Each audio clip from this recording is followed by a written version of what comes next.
Woods and hybrids versus the iron. When should I choose the wood and hybrid over the iron? Well, there's a couple of reasons why you would choose, the hybrid over the iron. One of the biggest things for me though is the speed at which a player swings at.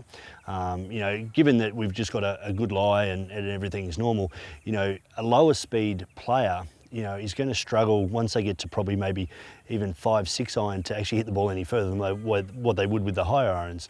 Because they're not launching the ball high enough, it doesn't carry far enough. Okay, so that's where for me, using a rescue over those clubs is more important. The reason why a rescue goes high, because they might be the same loft, but what happens with a rescue is that you can see the shape of it is much longer and goes out this way. What happens is that it allows them to get the weight and the center of gravity further back in the golf club, which actually allows them to launch the ball higher. So to give you an example of what that looks like, if I use a garden hose analogy. So if I didn't have enough loft, or if I was holding the hose down like this, the stream would just sort of fall into the ground, wouldn't it? If I held it too high, it'd go too high and it wouldn't go anywhere. If I hold it at the right height, the stream comes out and goes much further. So think of that with the loft of your golf club. If you've got the right loft of golf club with the right speed, you're going to maximize that launch to get the ball to carry far enough. If you're using, let's say, a 4 iron and you're a low speed player, the ball's going to just do this. So it's going to come out low and it's going to hit the ground early and it's not going to go anywhere.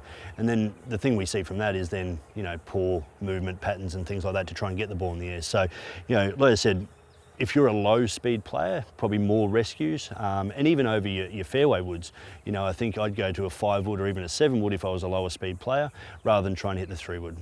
And is there any scenarios where, we might be on a perfect fairway, but I'm thinking I want wood or hybrid versus the iron? Like, does that fairway stuff matter, rough, all of that? Yeah, it does. Again, getting out of the rough a lot of times is much easier, again, because it's easier to get up through the air. It's also designed to get through the grass a little bit easier. Again, coming into a hole, I want to get the ball higher so it stops quicker.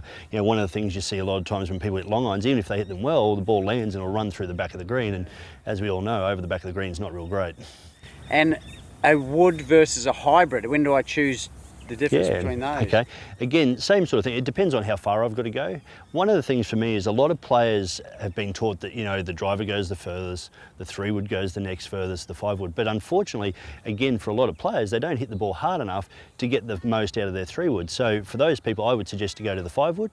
If you get the most out of your 5 wood, then, you would use that over your rescue to get up the fairway further. So that's the situation where, for me, as I said, it depends on what sort of speed you swing the club at.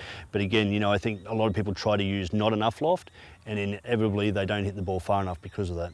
And obviously, what you're saying, consistency. It sounds like consistency is a big key, massively, right? So if massively. 5 wood's giving you more consistency, you may not get as much distance. Well, to be honest, you probably will. Because you'll make a better balance swing, you'll make better contact, and the ball will go further because of that anyway.